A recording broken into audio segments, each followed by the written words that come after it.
I guess I'm done swimming for the week. My eyes traced a path from the crocodile-shaped basking imprint on the muddy bank of the bay to the makeshift dock of piled stone where the village's few battered boats bobbed in the water. Perhaps 300 yards separated my position from the spot where I had washed my hair and rinsed the omnipresent sweat of the jungle from my body alongside others from the village, all of us preparing for the morning's work in the lapping surf of the warm, calm sea. "They are scared of us," Basak said from beside me, following my gaze up the beach. "They not come to the dock." "I'll keep that in mind," I replied, every bit of my sarcasm eaten up by the language barrier. A voice came from behind, speaking the local Luwu dialect. Kumis, one of the eldest men in the village, had come to speak with Basak, and from what little I could understand, it sounded as if he was warning us off of something. Like a picture glimpsed through stained glass, my passable Indonesian got me only so far with people speaking in the local language. This far from cities like Jakarta or Makassar, just as many knew none of the national language as were able to speak it fluently, especially among the old. I heard something said about the boats, and the word for bad was thrown around a lot. Then I heard something which rang familiar. Two words I hadn't seen paired together before. When Basak had finally dismissed his old friend, and the three of us had said our goodbyes, I asked him about it on the way to the docks. "What's Setan Besar?"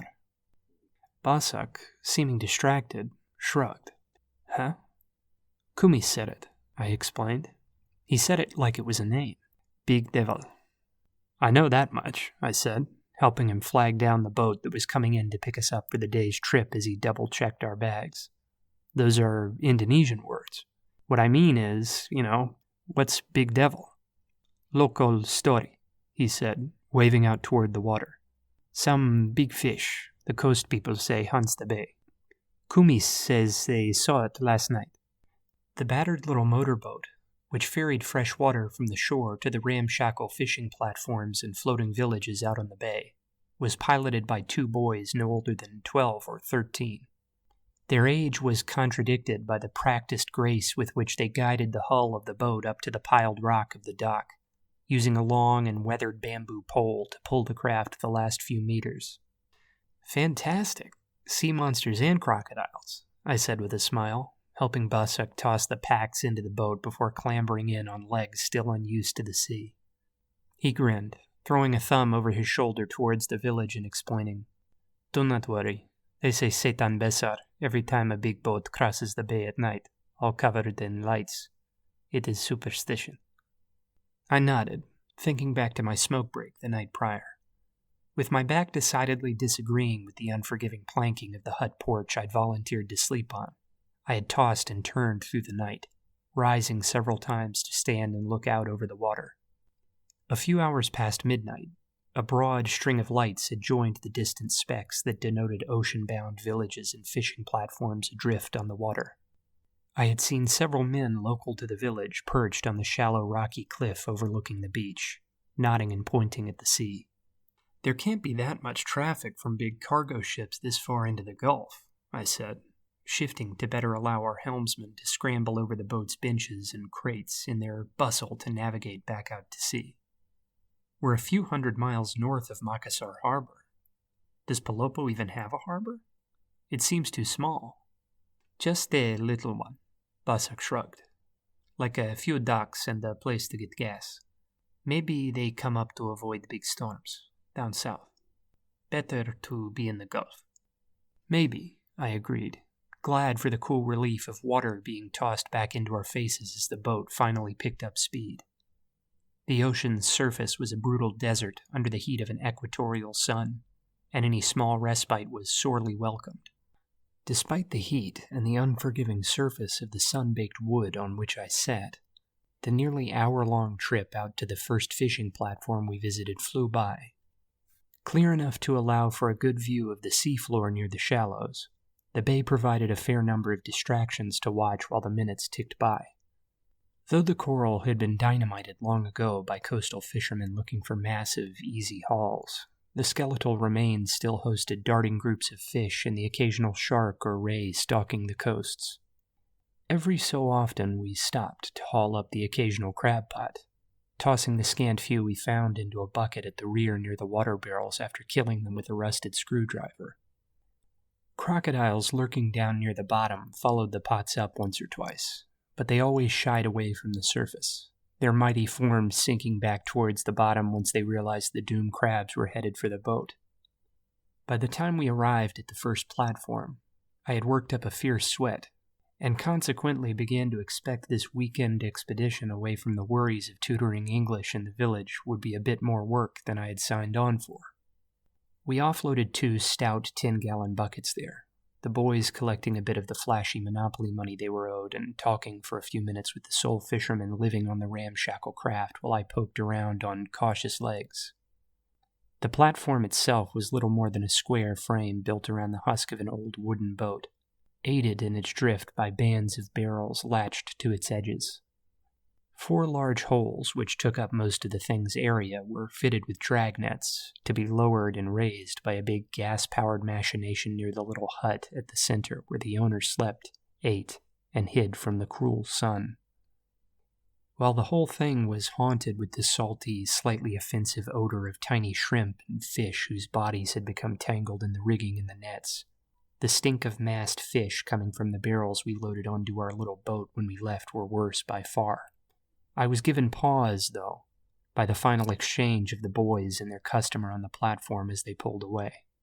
The fisherman, a speaker of the Bugis language from down south on the island, didn't speak Luwu, and therefore did his business with the boys in Indonesian, my mind immediately jumping to listen in at the sound of familiar words.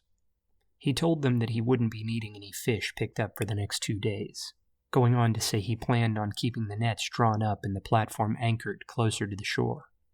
They accepted this as if it were as regular a thing as saying goodbye. While I never would have foreseen a people as industrious as Indonesians giving up days of work to sit in relaxation near the coastline when there was money to be made, I dismissed it as an odd, solitary request by an aging fisherman, and refrained from asking any foolish tourist questions about it. This view changed when, leaving the next platform further up the coast, the 2 men there said the very same thing. I turned to Basak after we were out of earshot, asking, "Is there a storm coming?" No, he told me. The water would be rougher, and the radio would have said so. They are probably just scared. Setan Besar, I said with a smile. Yes, Basak answered. Very superstitious out on the water. Despite being from a city at the edge of the ocean, Basak frequently spoke about villagers on the coast and on the waters of the bay as if they were a different species. I didn't press him further, but silently, worry took infectious root in me. Though it took some time for me to isolate exactly why as we rattled along on our way from platform to platform, after 2 more stops and 2 more subsequent warnings about breaks to seek shelter on the shoreline, I came to realize the reason for my worry. Why, if the fishermen on the platforms were out in the bay in deep water with warnings and searchlights of their own hung up to mark out their location to larger ships, were they worried about cargo ship or fishing boat lights? As early noon crept by and we neared the 5th platform of the day, our group was offered a modest lunch of salted fish and rice prepared on a camping stove in the fisherman's central hut. His wife, who lived on the platform with him, waited alone outside for the men to finish eating, as was customary. Trying not to look too odd as I continued to get used to eating with my hands, I made an effort to finish early and crawled back out into the sun. I meant to try and talk with someone alone, away from the others, still worried about looking like an idiot in front of Basak. When asked whether she and her husband planned on retiring to the shallows, she reported that they did. When I asked why, and she hesitated, I then asked whether she had seen the lights on the bay the night prior.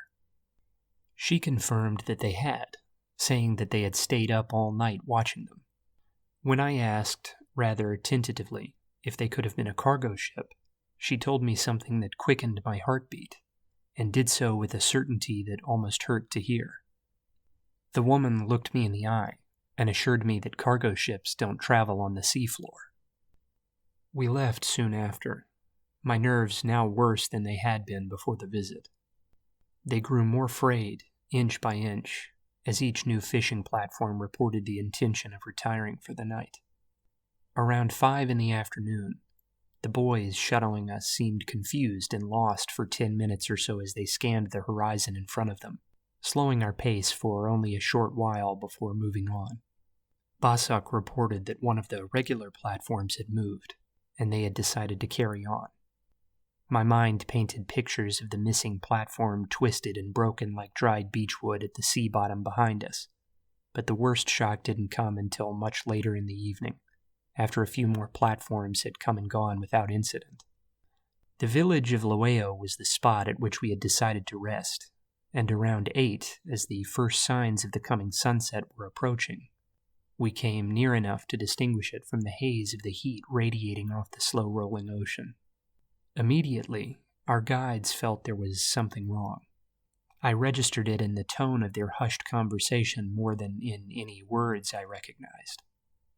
Then, as we neared the place, even my unpracticed eyes registered that there must be something horrendously amiss in Loeo. A great expanse of makeshift wood built up around several thick support beams running down into the relatively shallow water over the skeleton of an old reef. Loeo had many more huts crammed onto its primary platform than any of the other coastal villages I had yet seen on the bay. Boats, some quite a bit larger than the little motorboats I had grown used to, bobbed securely in long lines spiraling outward from the platform, their hulls tethered together and their bulk adding to the potential living space of the village. Despite the deepening dusk, I could spot not a single light in the entire wood and metal sprawl, and I heard not a single voice on the air above the low-rolling thrum of the sea's mellow surface. Several miles downriver from Cincinnati, back home, there was a rotting riverboat from the dawn of the 20th century that came to mind, its image creeping back into my head from childhood.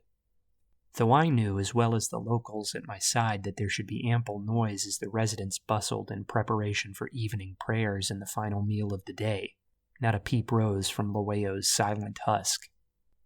The rusty sheet metal roofing of its huts creaked and moaned in the salt-scented wind whipped up from further south out to the wider sea. And all at once, as I was assaulted by the foreboding scope of the place in the closing dark, I felt desperate to leave. "It looks empty," I observed, feeling foolish even as I spoke, praying Basak could say something that would make sense, that would calm me down and take my racing mind away from the lights I had seen in the bay last night. "Yes," Basak said, his eyes narrowing. "I've never seen it like this." One of our local escorts muttered to Basak in nervous tones, and I strained in vain to understand the strange sounds of the Sulawesi dialect. The unshakable Basak himself looked a bit shaken by what he heard. "They left all the boats," Basak reported to me, my eyes flitting back to the huddled masses of older vessels bobbing on the water. "I thought they had gone, but the boys say they cannot have gone." There was a moment's torturous mental scramble as once again they broke into speech amongst themselves. While they debated how to react, Basak seeming much cooler under the sudden pressure of the situation than the local boys, my eyes scanned the sunset-flecked water of the bay. I found myself absently calculating the distance to shore, fretting as I realized that even if we made full speed for the closest rocky inlet now, we would not make the beach before the night rushing in had fully drowned the bay in an inky, tropical night, the moon swallowed up by the clouds and the sea a deadly adversary, seeming to watch and wait in silence on all sides. The youths seemed to realize this too, waving towards the distant beach and speaking in hurried tones, their eyes darting occasionally out towards the horizon, beyond which we all knew was the mouth of the great bay, and the endless deeps of the sea beyond. "We can't leave without checking for people in there," Basak said, bringing me back into the loop by speaking in Indonesian. "We don't know whether something bad has happened. They could be in there, needing help." Both of our guides seemed to be against this proposal, but I hesitated to join them wholeheartedly. Basak had looked to me, his eyes pleading for me to back him up, and I couldn't bring myself to join the two teenagers entirely. Basak's eyes narrowed, almost imperceptibly, and I knew he was a bit surprised that I had let the whole sea devil story spook me. He didn't chide me for it, though, a pretty odd tactic for the boisterous little man. As he urged the reluctant boys to bring us up to one of the nearer makeshift docks and tie off the boat, I knew he was as shaky about the situation as I was. Even if he'd insist to his dying breath, it wasn't because of a tall tale about weird ocean lights. Docking along one of Loeo's many shipways amid the graveyard of abandoned boats bobbing there was a strained affair, with the boys only agreeing to come alongside the newly derelict vessels after being assured they could wait on the boat for our return. I joined Basak in denouncing them for their cowardice as an exercise to bolster my own nerves, but I found that every step away from their little craft made me wish more and more that I'd had the fortitude to forsake my friend and join them in their protest. Basak, though, ever the leader, would stick his head into each dwelling or communal building, call for anyone that might lurk inside, and then press on, urging me to follow each time I held back. During the trek through the groaning wood and metal labyrinth, it became obvious to both of us that this had been no normal evacuation, though neither of us yet dared say anything to the other. Most of the buildings were tossed as if ransacked or struggled over, with tables overturned and belongings scattered about. Things as common as plastic bowls had been left on wooden and tarp floors to rest alongside possessions as valuable as phones, and the stowaway population of rats had been given free rein to scamper to and fro across a village suddenly bequeathed to them. These sights were glimpsed through windows and doors which were often hanging on hinges or shattered by force, with whole flimsy wall sections often missing or crumpled around the ports of entry they had once contained. Throughout all this tumult, the residue of chaos boasted not a single corpse. No mangled bodies or pools of blood, no clumps of hair or mounds of torn flesh, though the village looked as if it had suffered some apocalyptic raid by Mongol giants. Whatever it had been came and went with the tenderness of a slinking cat. The boiling unease in my stomach remained barely in check with the aid of Basak's cool demeanor, but not even he was ready to see what waited for us near the center of Loeo. Loeo opened up at its nucleus on a courtyard of sizable pits. These were the bays through which nets were lowered and raised, and 16 of them sat in an even grid out before us, crisscrossed by 2 blank walkways and a complex web of equipment for dragging up the catch. The majority of these walkways had been fractured and splintered, with most disappearing down into the darkening seawater calmly lapping at their ruins. And the rigging for the winch system was wrapped around beams or tossed onto the walkways leading out of the courtyard, with most missing altogether. Down the whole of central Loeo, running perpendicular to the winding path Basak and I had just made through the town, ran a fault line of splintered wood and tangled metal, held together here and there by rope, chain, or twisted beam only accidentally clinging to some counterpart across the canyon. This fissure began in the courtyard before us, and sprawled out to either side of us right to the ends of the platform community. Basak spent a long span of seconds inspecting the damage from where we stood at the precipice before sinking into a crouch, running his hands through his long, coarse hair and gritting his teeth as if expecting to be struck. "This is crazy," he muttered, not looking my way. "This cannot be possible." I just stood there, dumb and silent, unsure of what to say. My eyes were on the ocean visible down the run of the crevice which had been so bluntly carved through Loeo, ever aware of how close to night the dusk was creeping. "Do you trust the water?" Basak asked the question fast, as if pulling at a band-aid. I looked down to find him meeting my eyes for the first time since we entered town. There was real fear shimmering there. "I don't know," I said, looking back out to the darkening sea. "But I definitely don't trust the village."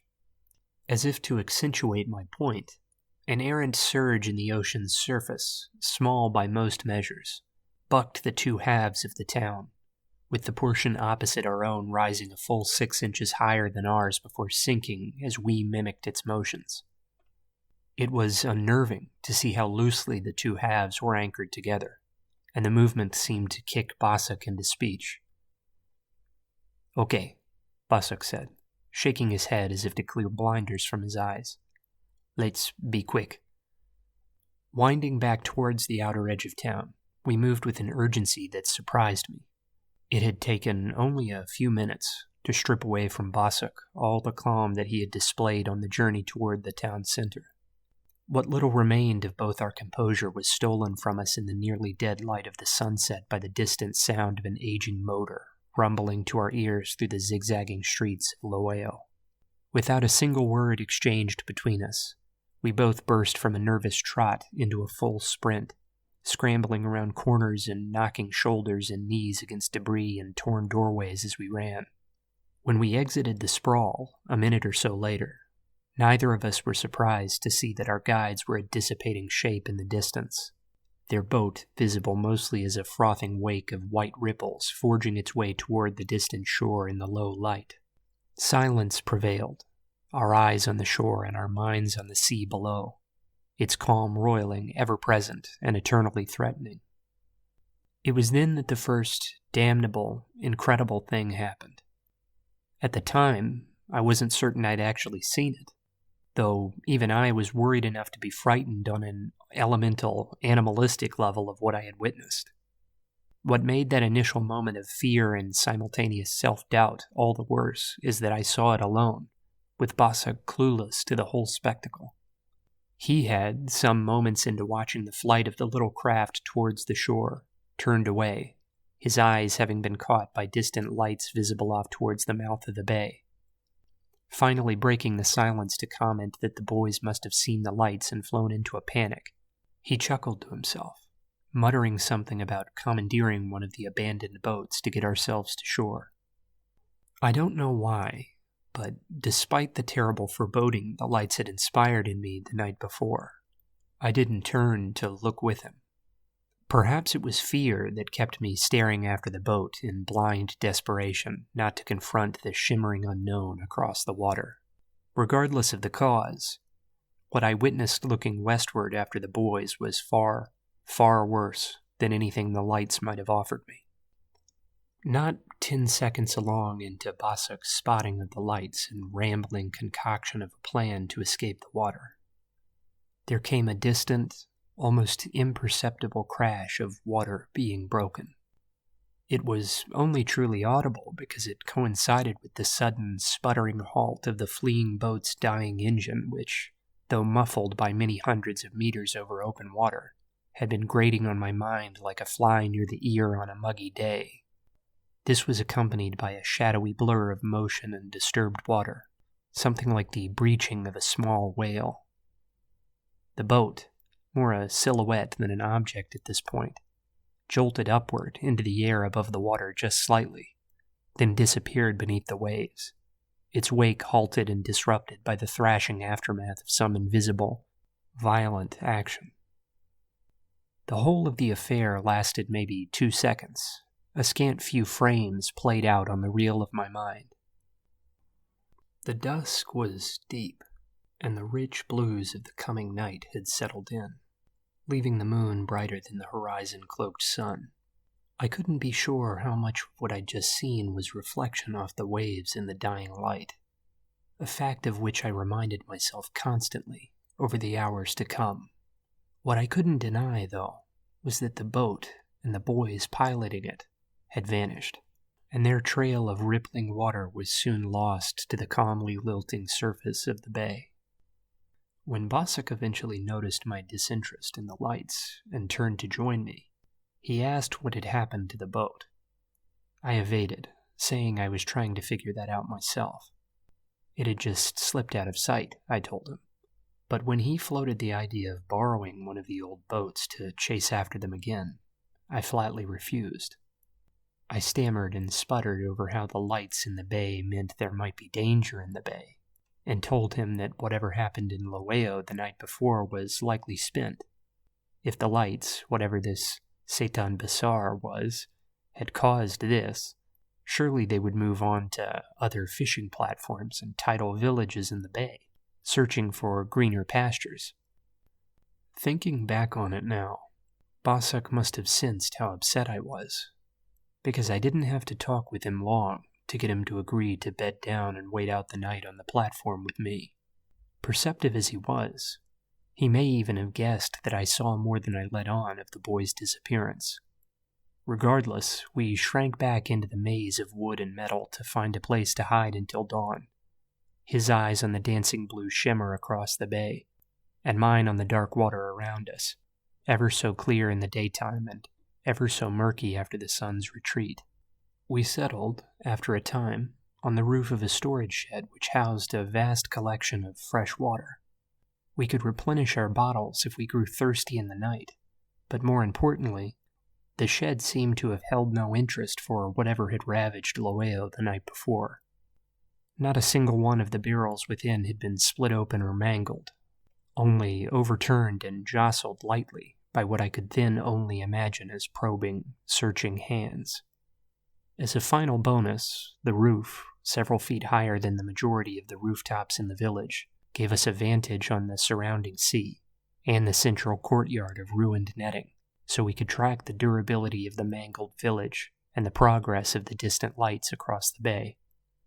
We nested as best we could, neither of us making much effort to stay comfortable, and prepared for what we both knew would be a long night. The lights, which had started near the mouth of the bay, had moved with great speed over towards the far side of the bay's interior. They were the very same lights I had seen the night prior. Though Bossuck distracted himself, and to a certain degree me, with talk of what fishing communities or platforms existed over that way, tracing the human geography of the bay round as the lights shifted over the first few hours, I could tell he was disturbed. I was equally unnerved, but I tried to hide my worry by sitting in silence and retreating into my mind, retracing the steps that had brought me through my past days with Bossuck and the trip to this bay. If I had just used my brief illness and nausea a few days prior as an excuse to retreat to Makassar and a warm hotel bed, I might have been freshly bathed and sipping wine to the sound of silly Indonesian serial dramas, instead of chewing my lower lip and tossing furtive glances at the water's glowering moon-kissed surface. I imagined the coolness of an air-conditioned room, and a filling, warm meal of anything other than rice and fish to dull the thrum of my tired brain as it replayed the obscured images of that boat's disappearance again and again. Every 30 minutes or so, I would turn on my phone, check to ensure that I was still woefully out of service, and then power it back down, chuckling internally at its transformation into nothing more than an overpriced clock. A little after 2, I surrendered to Bossuck's urges for me to get some rest while he kept watch. He knew I had been sleeping poorly, and wanted both of us to be rested and sensible for the trip home in the morning.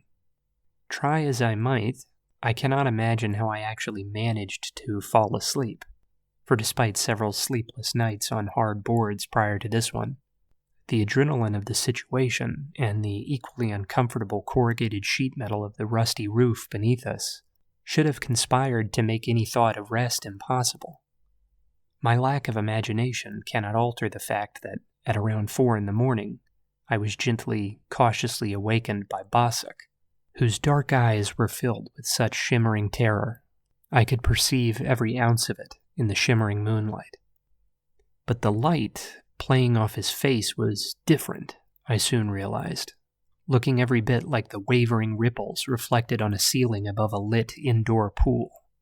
Quickly jolting up from my place slumped against the roof, I was met with a spectacle so surreal, I have struggled for months with the terms I should use to put it to paper.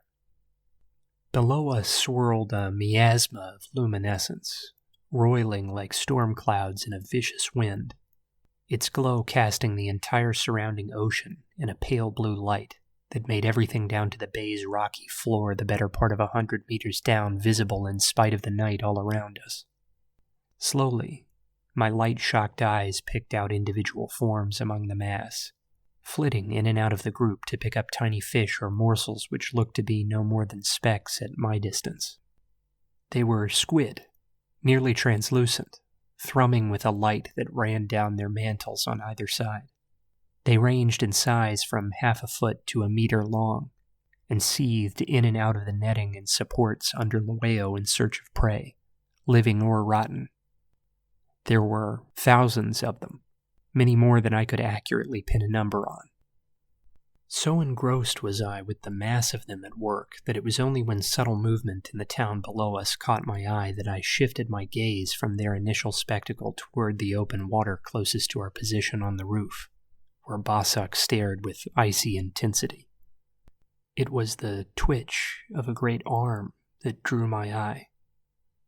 I took it to be a gigantic snake when I laid eyes on it, rising up from one of the courtyard's central fishing bays and winding its way with slow, methodical purpose into one of the nearby streets of the town. Only when the dark, rust and amber flesh of the thing rotated during its surge to reveal the suckers underneath did I realize that it was a limb. I spotted two more wrapped in fleshy coils around some net winches on either side of the courtyard, both tapering back down toward a sunken mass just under the water in the break between the two halves of Laweo. Beneath this mass, more of the huge tendrils darted out with maniacal speed into the gleaming crowd of squid below, plucking them from their roots and dragging them up through the water to a fate we couldn't see somewhere beneath that shapeless shadow shuddering like living gelatin beneath the surface. It was easy enough to guess, though. "Don't move," Basak whispered, the syllables so dampened they might as well have been mouthed. "It might feel us." I nodded, feeling as if my heart only began to beat again when I heard this warning. The arms of the thing were easily a couple meters thick in places, and the core, the head, the mantle, if that's what it was titanic. It would be impossible for me to approximate the size of the creature and have it be believable. 80 feet from the tips of its arms to the top of its head? 100? More? All of them sound small to me, and simultaneously, all of them seem too large for reason to allow those figures to be true. Suddenly, every broken barrier and window, every rummaged interior, every bloodless scene of disorder in the village made sense. Every missing person in Laweo made sense. Setan Besar was not the lights. Setan Besar merely followed the lights. We only stood there perhaps 10 or 15 minutes. I expected at every breath to be confronted by some horror film worst-case scenario in which an unseen arm burst through the metal roof at our feet and dragged us out, kicking and screaming, into the water. But it never came. Though every heartbeat seemed to ring in my ears, and every redirection of the lone, searching arm the octopus-like colossus below made put my hairs on end, it was not long before the congregation of glowing squid began to dissipate, with first a few, and then the whole of the pack darting with surprising speed off to the south, back towards the mouth of the bay. Laweo's unwanted guest retracted its arms, sank into the water as little more than a shadow in the returned darkness of the early morning, fast disappearing to either follow its food source or retreat into whatever cave or crevice it had emerged from that night. The last parting gift it gave was yet more confusion, for I saw as it left that its retracting arms ended in two-pronged fingers, sharp but flexible. Neither of us talked until the dawn broke over the mountainous shoreline and lit the ocean with its gracious light, nor did we share much other than functional talk about distance and time as we fueled and took one of the abandoned boats back to the little community from which we had embarked the day prior. No one there questioned us when we left the city for Palopo within an hour of returning, and Basak didn't protest when I told him that I was taking the first bus that night back to Makassar. I didn't tell him that I had shifted my flight out of Indonesia at great cost forward, so I could depart the next evening, but I have a feeling he guessed as much.